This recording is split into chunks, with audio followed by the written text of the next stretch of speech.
In the quiet hours after Christmas 1996, a 6-year-old girl vanished from her bed inside a sprawling family mansion. There was no sign of a break-in, no forced entry, only a bizarre 2.5-page ransom note left on a staircase. The note claimed a mysterious foreign faction had kidnapped JonBenét Ramsey and demanded $118,000 for her return. But there would be no ransom exchange, because JonBenét was never really taken. She was in the house the entire time, and hours later her father would find her body in their own basement. This is not just the story of a horrific crime. It's the story of a flawed investigation, a family torn apart by suspicion, and a labyrinth of chilling evidence where every clue seems to create more questions than answers. On the surface, the Ramseys were the embodiment of success and stability. John Ramsey was a wealthy, accomplished businessman, and his wife, Patsy, a former Miss West Virginia. They lived with their 2 children, 9-year-old Burke and 6-year-old JonBenét, in a large home in Boulder, Colorado. With her unmistakable blonde hair and bright smile, JonBenét was a charismatic star on the child beauty pageant circuit. Family photos from the era paint a portrait of a perfect, happy life, making the horror that unfolded seem all the more impossible. The day after Christmas 1996 was meant to be a travel day, with the Ramseys preparing for a flight to their second home in Michigan. But the morning of December 26th began not with family excitement, but with pure terror. Patsy Ramsey told police she discovered the handwritten note on the back staircase of their 15-room home. It was a rambling letter claiming a small foreign faction had their daughter and demanded $118,000, a peculiar sum that was almost the exact amount of a recent work bonus John had received. At 5:52 a.m., a frantic Patsy Ramsey dialed 911.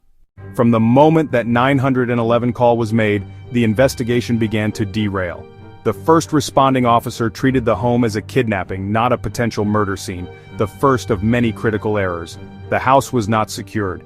Friends, family, and a victim's advocate were allowed to stream in and out, moving through rooms, using the kitchen, and even cleaning up surfaces. This catastrophic failure meant the crime scene was hopelessly contaminated before a methodical investigation could truly begin. For hours, everyone operated under the assumption that JonBenét had been abducted. The ransom note instructed them to await a call between 8 and 10 a.m., but the phone never rang. As the morning wore on, a detective named Linda Arndt suggested John Ramsey and a friend conduct a top-to-bottom search of the house, just to see if anything else was amiss. It was then that the kidnapping narrative crumbled. John Ramsey went directly to the basement, opening the door to a small, windowless room known as the wine cellar. There, he made a devastating discovery. His 6-year-old daughter's body was on the floor, covered by her favorite white blanket. She had duct tape across her mouth, her wrists were loosely bound, and a nylon cord was tied tightly around her neck. In a state of shock and grief, John Ramsey picked up his daughter's body and carried her upstairs, further contaminating the scene and altering the position in which she was found. The kidnapping was a fabrication. This was a murder, and the killer had staged it to look like something else. An autopsy would later confirm the brutal cause of death, asphyxiation by strangulation associated with a severe skull fracture. As the Boulder police pivoted from a kidnapping to a homicide case, they were confronted with a bizarre collection of evidence that fuels debate to this day. First, there was the ransom note. It was exceptionally long, written on a notepad from inside the house with a pen that also belonged to the Ramseys. Its language was peculiar, filled with movie quotes and strange phrasing. While handwriting analysis proved inconclusive, many investigators came to believe the note was staged to mislead them. But by whom? Then came the murder weapon, a makeshift garrote assembled from a nylon cord and the broken handle of a paintbrush. Part of the brush was found in a tub with Patsy's art supplies, but a piece of the handle was never located. It was a chillingly effective weapon, suggesting a disturbing level of premeditation. Perhaps the most puzzling clue was a bowl of pineapple left in the kitchen. Patsy Ramsey did not remember giving it to JonBenét that night, yet the autopsy revealed undigested pineapple in her stomach, meaning she had eaten it shortly before she died. Her brother Burke's fingerprints were on the bowl, but so were others that were never identified. It was a small detail, but it cast the timeline of the night into question. The house itself presented a conundrum. There were no clear signs of forced entry. An open basement window was considered a possible entry point, but a spider web in the corner of the window frame appeared undisturbed. Finally, there was the DNA. Unidentified male DNA was found in JonBenét's underwear and under her fingernails. This DNA did not match anyone in the Ramsey family or any individual in criminal databases. To many, this is the single most compelling piece of evidence that an intruder was in the house that night. However, some forensic experts caution that this type of touch DNA is complex. It could be a composite of multiple people's DNA and may have been transferred from an innocent source, not necessarily the killer. With so much contradictory evidence, two dominant theories emerged that have divided public opinion ever since. First is the intruder theory. Championed by former detective Lou Smith, this theory argues that an unknown attacker broke into the home and killed JonBenét. Proponents point to the unidentified male DNA as their strongest evidence. They also highlight a boot print found near the body that didn't match any shoes in the house, and contend the basement window's spiderweb could have been missed or reformed. They believe the calculated cruelty of the garrote is inconsistent with a murder committed by a parent in a sudden fit of rage. The second theory is that a family member was responsible. Early in the investigation, police focused intensely on John and Patsy Ramsey.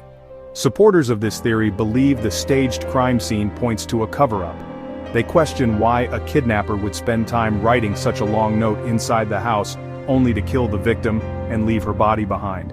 A major variation of this theory centers on JonBenét's older brother Burke, who was 9 at the time. This hypothesis suggests Burke may have struck his sister with a heavy object, perhaps in a flash of anger over the pineapple, and that his parents then staged the kidnapping to protect their son.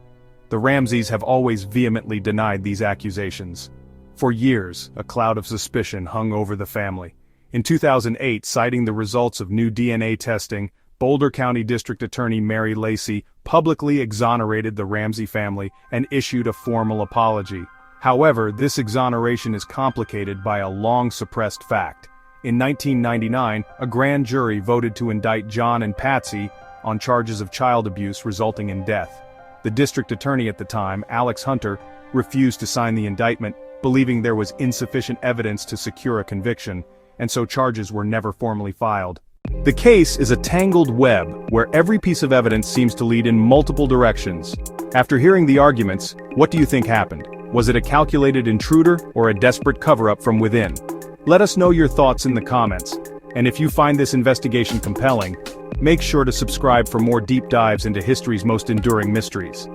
Today, nearly 3 decades later, the murder of JonBenét Ramsey remains officially unsolved. Patsy Ramsey died of ovarian cancer in 2006, never seeing justice for her daughter.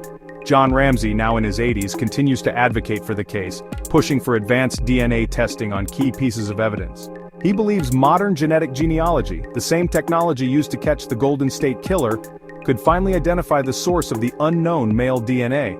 The Boulder Police Department maintains the investigation is still active and open, having reviewed over 21,000 tips. Meetings in late 2024 and early 2025 between John Ramsey and law enforcement have renewed hope, but have also highlighted the long-standing friction over how the case has been handled.